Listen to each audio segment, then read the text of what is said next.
warahmatullahi wabarakatuh. Perkenalkan, nama saya Winarmi SPD. Saya adalah guru Bahasa Indonesia di SMA Negeri 9 Kota Bengkulu. Sekaligus sebagai mahasiswa PPG Daljab Angkatan 4 2021 di Universitas Muhammadiyah Makassar. Pada hari ini, Senin 6 Desember 2021, saya akan melaksanakan ujian kinerja mengajar dengan materi pokok teks eksposisi. Pembelajaran ini saya lakukan secara luring.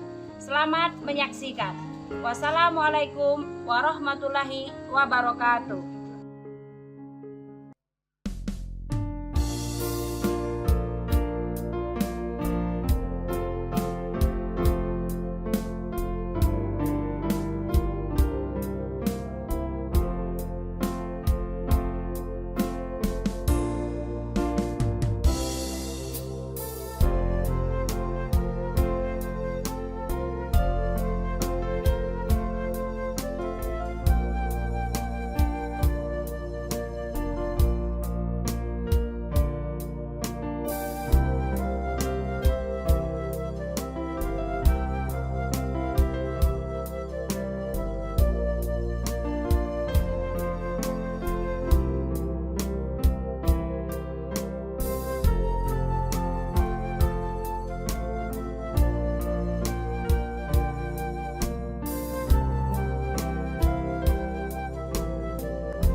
Assalamualaikum warahmatullahi wabarakatuh.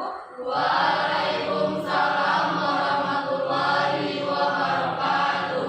Selamat siang anak-anak. Siang, Bu. Sehat? Alhamdulillah. Alhamdulillah. Baik, sebelum memulai pelajaran pada hari ini, marilah kita sama-sama berdoa terlebih dahulu. Silakan ketua kelas untuk memimpin doa. Sebelum memulai pelajaran kita pada hari ini, marilah kita berdoa menurut agama dan kepercayaan masing-masing. Berdoa, mulai. Berdoa, selesai.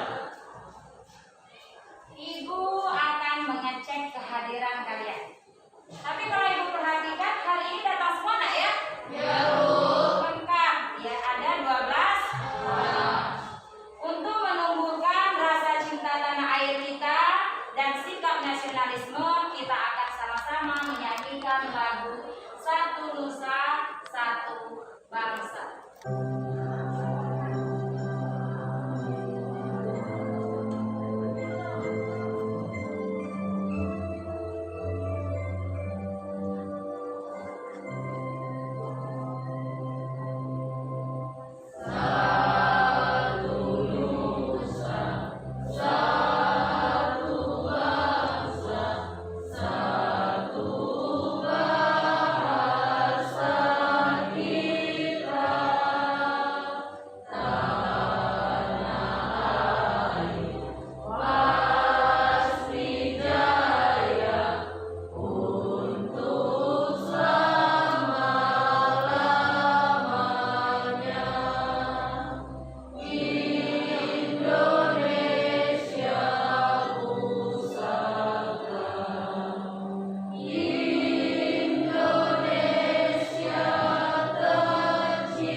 eksposisi, yaitu menganalisis struktur dan kaidah kebahasaan teks eksposisi, kemudian menyusun teks eksposisi dengan memerhatikan isi, struktur, dan kaidah kebahasaan.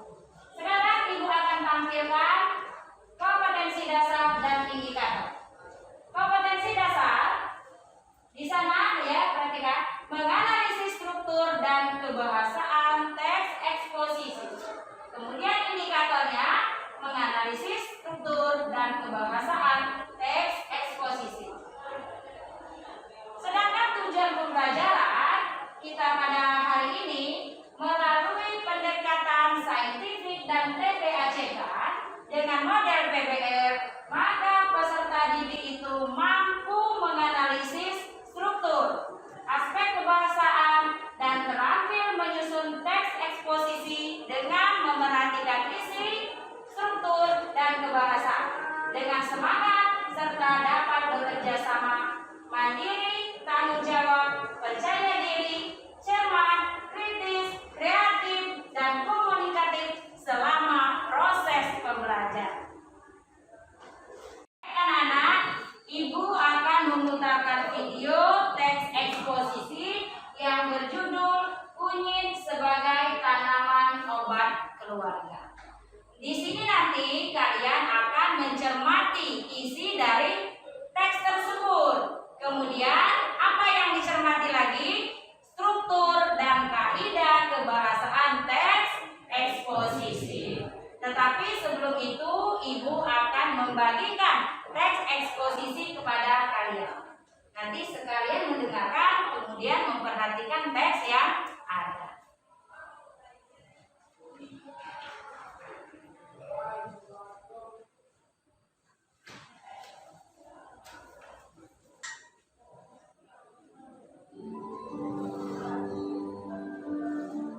Kunyit sebagai tanaman obat keluarga.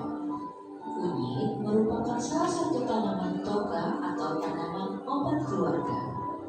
Biasanya dijadikan obat tradisional dalam bentuk cair alias jamu oleh penduduk pedesaan.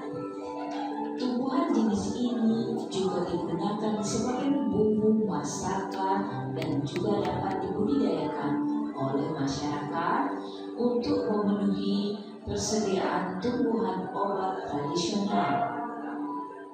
Sebagai obat tradisional, kunyit dapat menyembuhkan beberapa penyakit dan peradangan ringan. Beberapa penelitian yang dilakukan oleh para ahli mengungkapkan bahwa tumbuhan jenis umbi-umbian ini dapat digunakan sebagai obat nyeri haid. Tidak hanya itu, tumbuhan ini juga sering digunakan untuk mengobati peradangan, sakit ma, mengembuskan perut kembung, dan meredakan gejala IBS. Hal tersebut dikarenakan kunyit memiliki kandungan senyawa aktif. Kandungan senyawa aktif dalam kunyit antara lain kurikumin, lemak, karbohidrat, protein, vitamin C, zat besi, fosfor, kalsium, sineol, dan beberapa senyawa aktif lainnya. Penelitian dari jurnal Pharmacognosy Reviews mengamati efek kurkumin mengobati peradangan akibat luka dan melindungi perut dari iritan-iritan tersebut dan meningkatkan produksi leukemia. Zat aktif kurkumin dalam kunyit adalah antioksidan yang mengandung efek anti radang protein. Ada kurang lebih 200 mg kurkumin dalam 1 sendok teh kunyit segar yang diparut halus atau versi bubuknya. Kurkumin diyakini bekerja memblokir kerja sitokin dan enzim penyebab inflamasi dalam tubuh. Kurkumin juga bekerja mengurangi peradangan dengan menurunkan kadar histamin serta meningkatkan produksi kortisol alami di kelenjar adrenal. Penelitian dari Singapura yang dimuat dalam Journal of Clinical Medicine tahun 2018 memperlihatkan kunyit mengurangi intensitas sakit perut yang disebabkan oleh gejala IBS. Potensi ini berasal dari efek antioksidan dan anti radang kurkumin yang membantu melancarkan kerja otot pencernaan. Penelitian yang sama juga menemukan manfaat kunyit untuk menyeimbangkan koloni bakteri baik dalam usus. Selain masalah diare karena IBS, kunyit juga bermanfaat untuk mengatasi diare yang diakibatkan oleh keracunan makanan. Kandungan magnesium dan kalium dalam kunyit membantu melawan dehidrasi dan menyeimbangkan cairan tubuh yang terkuras akibat diare. Kandungan kurkumin kunyit juga memiliki khasiat peredam nyeri alami atau analgesik yang bekerja dengan melemaskan kontraksi rahim penyebab perut kram. Dengan demikian, dapat disimpulkan bahwa kunyit mampu dimanfaatkan untuk menyembuhkan berbagai macam penyakit. Dengan kandungan kurkumin di dalamnya, membuat kunyit bermanfaat menyembuhkan peradangan, sakit mah, menupiskan perut kram, diare, dan meredakan gejala IBS. Baik, kalian sudah menyaksikan tayangan video tadi, ya. Apa judulnya tadi? Kunyit sebagai tanaman berkeluarga. Iya, benar sekali. Sekarang Ibu mau tanya, selama mengamati video tadi, informasi apa yang kalian dapatkan dari video tersebut? Saya Bu, Silakan, Andini. kunyit sebagai tanaman obat tradisional yang bisa menyembuhkan berbagai penyakit. Kunyit juga bisa digunakan untuk dapur. Tetapi pada teks ini pembahasannya fokus pada kunyit sebagai tanaman obat. Baik, ternyata di teks ini tadi membahas manfaat tumbuhan kunyit. Selain dia berfungsi untuk obat, tetapi juga bisa digunakan untuk bumbu dapur atau bumbu masak. Benar sekali, ya. Baik anak-anak, sekarang kita akan membentuk menjadi kelompok. Satu kelompok nanti beranggotakan 4 orang. Berarti ada 3 kelompok. Ibu akan membagi nama-nama sesuai dengan kelompok. Tolong diperhatikan. Kelompok 1, Andini, Karen, Ego, dan Abel. Kelompok 2, Udan, Keisa, Fendri, dan Anes. Kelompok yang ketiga, Aziza, Atioga, Teguh, dan Yohan. Sekarang silakan kalian membentuk kelompok berdasarkan nama yang Ibu sebutkan tadi.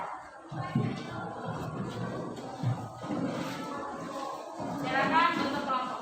Kelompok 1, kelompok 2, kelompok 3. Kelompok 1 yang mana? Ibu, Kelompok 1, kelompok 2. Oke, kelompok 3 ya. Baik. Nah, sekarang kita akan lanjut ke materi. Ibu akan tampilkan materi tentang teks eksposisi. Di sana ada pengertian teks eksposisi. Silakan Budan baca. Pengertian teks eksposisi. Eksposisi merupakan genre teks yang berisi gagasan yang bertujuan agar orang lain memahami pendapat yang disampaikan. Baik, eksposisi itu adalah jenis teks yang berisi gagasan, pendapat. Apa tujuannya? Agar orang lain memahami pendapat kita tersebut atau meyakini. Lanjut kita ke struktur teks eksposisi. Silakan, Keza bacakan. ya. Struktur teks eksposisi terbagi menjadi 3. Yang pertama, pernyataan pendapat atau tesis. Yang kedua, argumentasi. Yang ketiga, penegasan ulang. Benar sekali. Jadi ada 3 struktur. Sekarang kita bahas satu per satu. Silakan jelaskan pernyataan pendapat atau tesis. Silakan Yoga. Pernyataan pendapat atau tesis adalah bagian pembuka dalam teks eksposisi. Bagian ini berisi pendapat umum yang disampaikan penulis terhadap permasalahan yang diangkat dalam teks eksposisi. Benar sekali. Bahwa pernyataan pendapat itu bagian pembuka pernyataan yang umum. Itulah namanya tesis. Sekarang kita lanjut ke struktur yang kedua. Apa yang kedua, Nak? Argumentasi. Ayo, siapa yang mau menjelaskan apa itu argumentasi? Yohan, silakan. Argumentasi merupakan unsur penjelasan untuk mendukung tesis yang disampaikan. Argumentasi dapat berupa alasan logis, data hasil temuan, fakta-fakta, bahkan pernyataan para ahli. Benar sekali. Jadi argumentasi itu bisa alasan untuk mendukung tesis tadi. Kemudian apa lagi? Data. Apa lagi? Bisa juga pendapat ahli. Semuanya itu harus mendukung tesis ini. Ya. Lanjut kita ke penegasan ulang. Ayo, siapa yang mau menjelaskan apa itu penegasan ulang? Saya, Bu. Era, silakan. Penegasan ulang merupakan bagian yang berisi penegasan ulang pendapat sang perintis, yaitu bagian yang bertujuan menegaskan pendapat awal serta menambah rekomendasi atau saran. Benar sekali. Ya, jadi penegasan ulang itu ditegaskan ulang bagian akhir. Ya, dari tadi pernyataan pendapat, argumentasi, kemudian ditegaskan di bagian akhir sama dengan kesimpulan. Kalau ada rekomendasi, ada saran, silakan masukkan di penegasan ulang. Oke, lanjut kembali kita ke aspek kebahasaan teks eksposisi. Ada berapa aspek, Nak? Ada Ya, 3. kaidah aspek sama saja.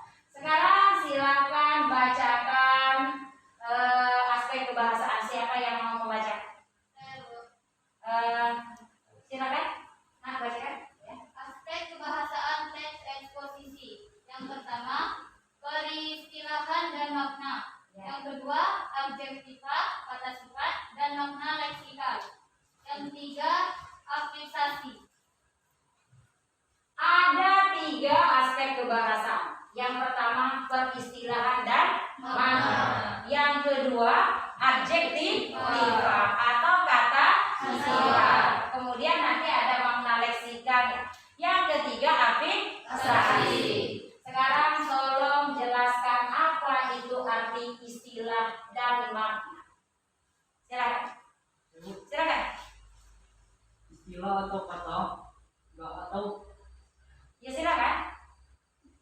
istilah adalah kata atau gabungan kata yang mengungkapkan konsep, proses, keadaan, atau sifat dalam bidang tertentu. Kemudian istilahnya ditemukan, dicari maknanya. Iya, jadi kalian nanti mencari istilah di teks kunyit tadi, ya teks kunyit sebagai tanaman obat tadi, dicari istilah-istilah itu. Kemudian cari makna dari istilah tersebut. Yang kedua, adjektiva, kata sifat, dan makna leksikal. Ayo, siapa yang mau menjelaskan? Ya, silakan. Ada Adjektiva adalah kata sifat. kata sifat. Ya. Sedangkan makna leksikal adalah makna yang sebenarnya atau makna yang ada dalam kamus. Benar sekali. Jadi adjektiva nanti kata sifat kalian cari ya, kalian analisis di teks tadi, kemudian carilah makna leksikal. Makna sebenarnya di mana Bu mencarinya? Silahkan cari di KBBI. Kalian kan sudah mendownload ya? Sudah ya, nanti cari di sana. Yang ketiga, afiksasi. Silahkan jelaskan apa itu afiksasi. Eko, silakan kok. Afiksasi adalah proses penyembuhan baik berupa awalan, sisipan, akhiran, dan gabungan. Betul. Afiksasi itu proses penyembuhan. Ada awalan, ada sisipan,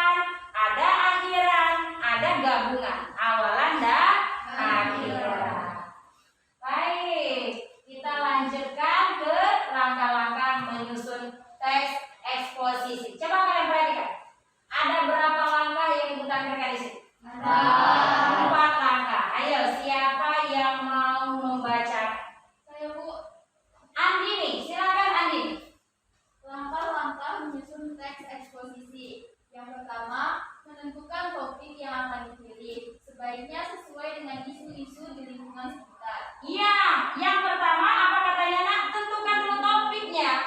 Pilih dulu topiknya. Sesuaikan dengan isu-isu yang ada di sekitar kita. Inilah namanya nak kontekstual. Jadi mencari isu yang masih hangat, ya, kemudian terjadi di sekitar kita. Ini akan lebih menarik. Yang kedua, mendapatkan data-data yang sesuai dengan topik, yaitu mendata argumen-argumen sebagai gagasan penjelas yang mendukung gagasan pokok. Nah, dari topik yang Anda pilih tadi, Anda carilah data-data. Data yang mana, Bu? Ya, data yang sesuai dengan topik tersebut. Cari argumen. Ya, tumbuhkan argumen itu untuk mendukung topik tadi atau pendapat tadi. Silakan langkah yang ketiga. Yang ketiga, membuat kerangka karangan berdasarkan gagasan pokok dan argumen sebagai gagasan penjelasnya. Nah, setelah mendapatkan data-data, kalian silakan tulis kerangka. Kemudian yang keempat, apa yang keempat? Yang keempat, menyusun teks eksposisi berdasarkan kerangka yang dibuat. Baik, yang keempat tadi kalian menyusun berdasarkan kerangka yang telah kalian buat tadi. Paham nggak? Bisa dipahami? Ya, gampang ya. Kalau begini ya semangat betul Ibu ngajar ya. Ditanya nyambung, ditanya nyambung ya.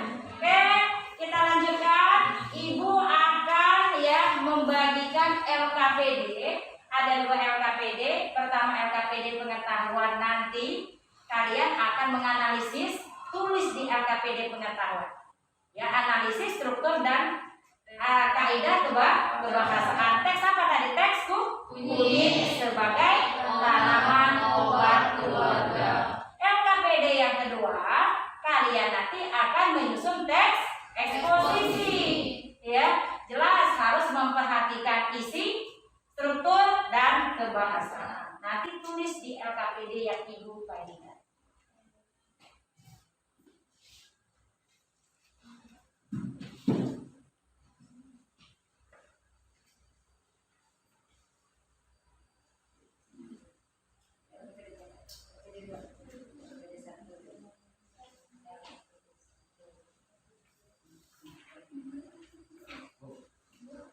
Apa sih?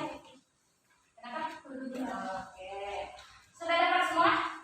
Coba perhatikan di sana ada LKPD enggak ya? Ya, tadi sudah Ibu jelaskan bagaimana cara mengerjakannya. Ya. Kemudian, sebelum Anda mengerjakan itu, kalian boleh mencari referensi tambahan yang berhubungan dengan struktur, aspek, langkah-langkah. Sekarang silakan kalian cari referensi tambahannya melewati Google. Ibu kasih waktu selama lebih kurang 3 menit. Akan bertanya ya, boleh ke temannya, boleh ke ibu.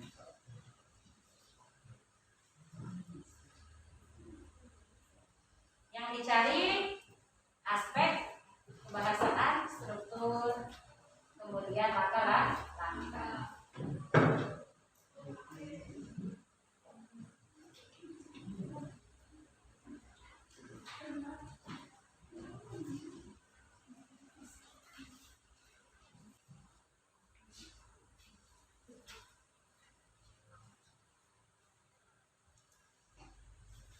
Bisa ditemukan nggak? Bisa ya? Nah, bagus ya.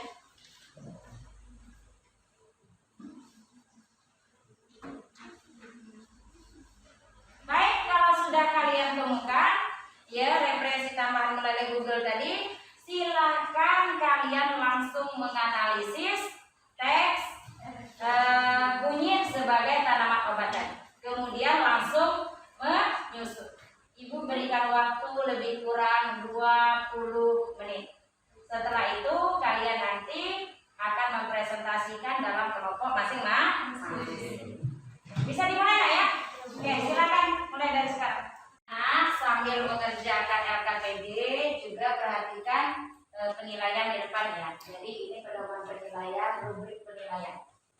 dari struktur yang dianalisis itu, misalnya kalau tesisnya lengkap skornya 25, argumen lengkap 25 ya, beberapa struktur tadi kalian perhatikan di depan. Kemudian ada juga untuk keterampilan banyak sekali hal-hal yang perlu kalian perhatikan.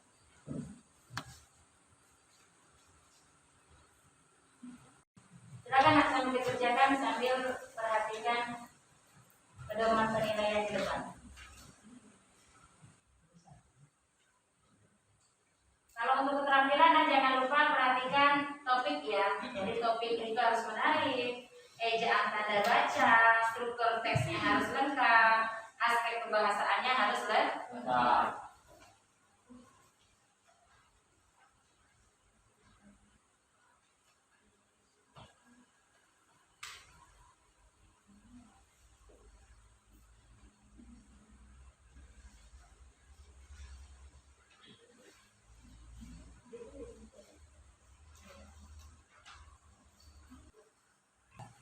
Sudah 20 menit, nak? Sudah belum? Sudah, Bu. Kalau sudah, kita akan presentasi. Ayo, kelompok mana yang mau menampilkan kerjanya? Pertama kali, ya. Kelompok 2, silakan diwakili dengan mudah. Ya, yang lain tolong perhatikan.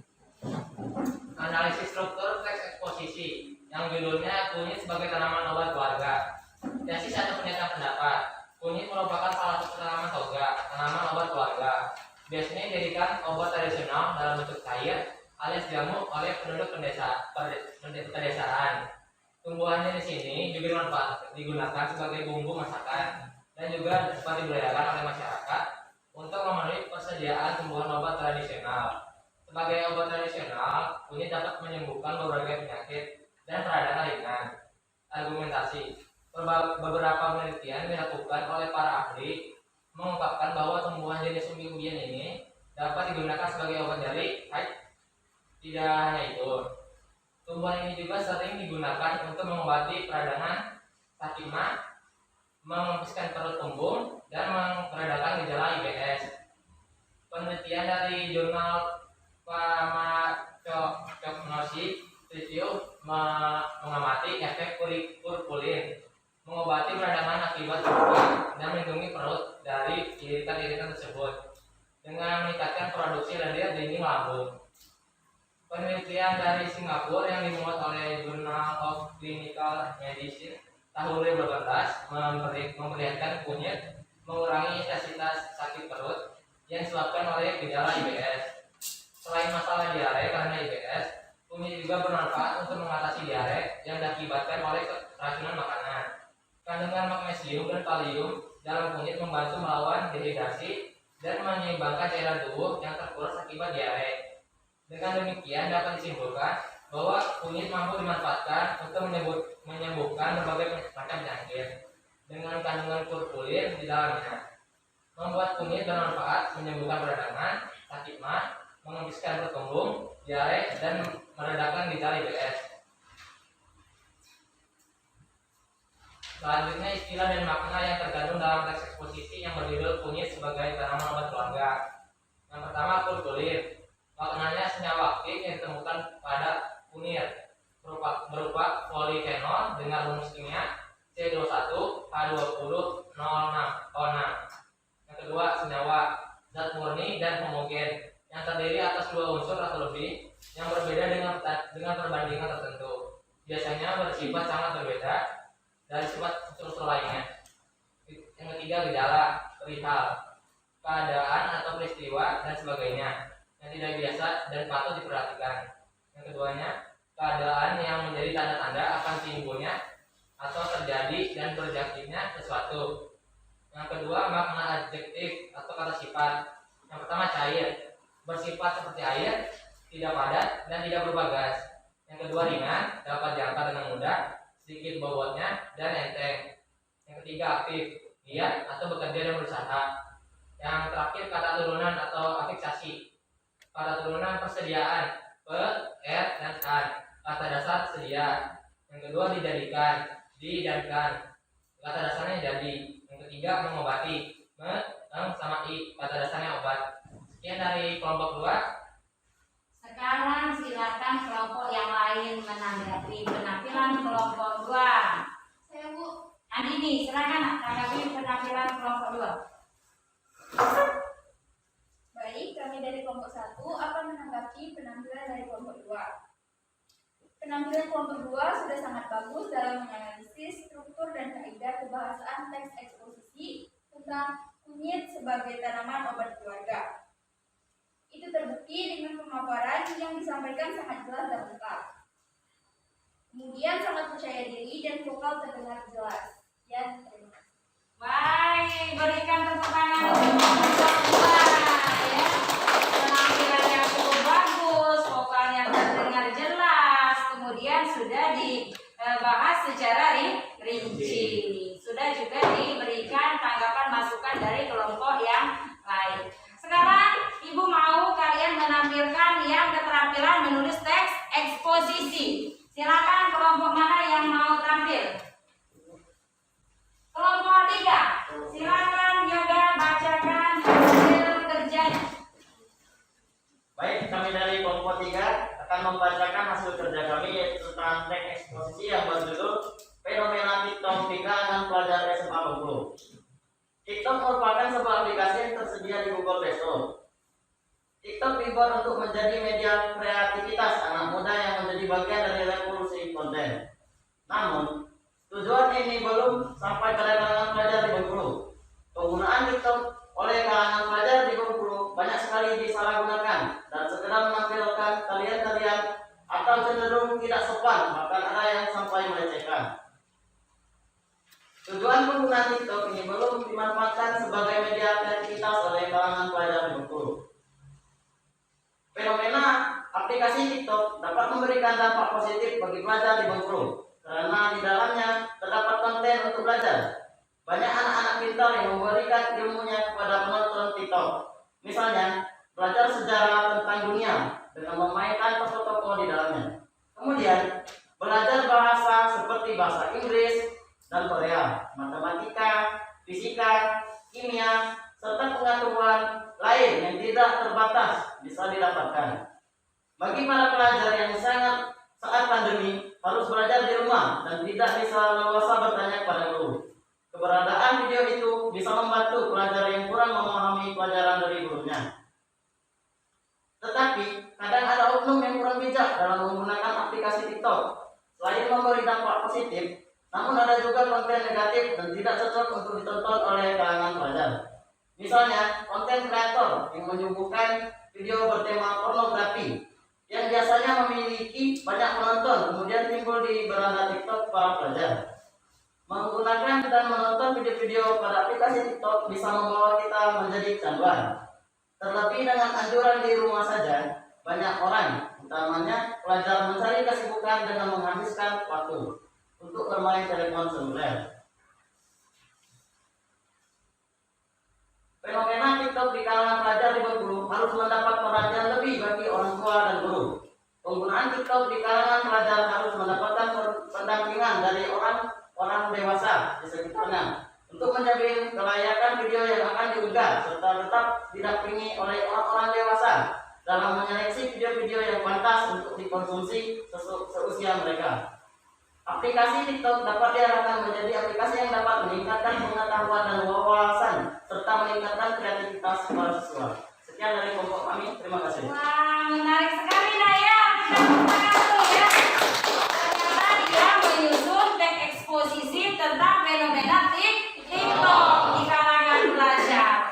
Tentunya tidak asing sekali bagi kalian itu aplikasi TikTok.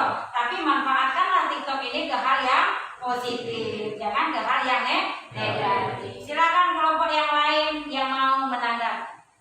Saya Bu. Silakan Kek. Baik, kami dari kelompok 2 akan menanggapi penampilan dari kelompok 3. Presentasi yang disampaikan oleh kelompok 3 sudah sangat bagus. Teks eksposisi yang disusun sudah memperhatikan isi, struktur, dan kaidah pembahasannya. Topik sangat menarik yaitu tentang TikTok di kalangan pelajar. Memang pengaruh TikTok ini sangat besar bagi remaja, khususnya bagi kami pelajar SMA. Sangat percaya diri, vokal terdengar jelas, itu saja tanggapan dari kelompok kami. Terima kasih. Wah, bagus sekali tanggapan dari kelompok 2. Baik anak-anak, kita simpulkan pembelajaran kita pada hari ini.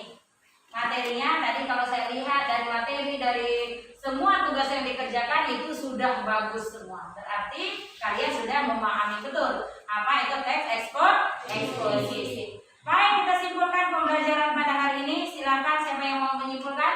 Saya Bu. Aziza, silakan. Nak. Struktur teks eksposisi ada 3, Iya. yaitu pernyataan pendapat atau tesis, kemudian argumentasi, yang terakhir itu penegasan ulang. Bagus. Ada yang mau menambahkan? Saya Bu. Silakan Andini. Kaidah kebahasaan teks eksposisi ada 3, yaitu istilah dan makna, kata adjektiva dan makna lesikal, dan afiksasi. Bagus. Masih ada ini yang mau menambahkan terakhir? Saya Bu. Silakan Anes, silakan. Langkah-langkah menyusun teks eksposisi. Yang pertama menentukan topik. Yang kedua mendapatkan data sesuai topik. Yang ketiga membuat kerangka. Yang keempat mengembangkan kerangka menjadi teks eksposisi yang utuh. Bagus. Jadi itulah kesimpulan yang hasil dari pembelajaran kita hari ini. Atau masih ada yang mau lagi menyampaikan? Ayo, Oke, satu lagi lah terakhir ya. dalam keterampilan menyusun teks eksposisi jangan lupa perhatikan ejaan. Wow, ternyata sangat teliti sekali kelompok ini. Ya, dia melihat pedoman kriteria penilaian. Jangan lupa perhatikan ejaan sesuai dengan PUBI. Apa itu?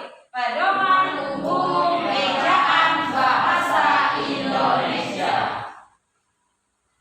Selama proses pembelajaran sampai ke pembuatan LKPD tadi, apakah kalian menemukan hambatan atau kendala? Tidak. Di sini ada. Silakan sampaikan.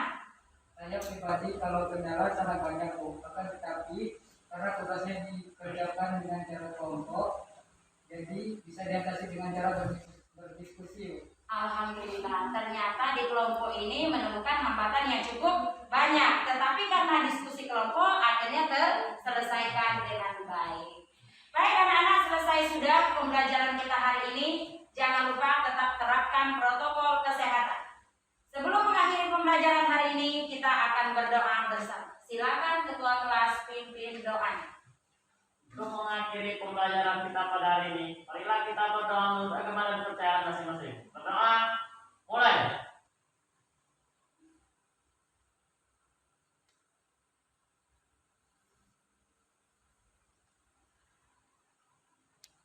Berdoa, selesai. Baik, Ibu akhiri. Assalamualaikum warahmatullahi wabarakatuh.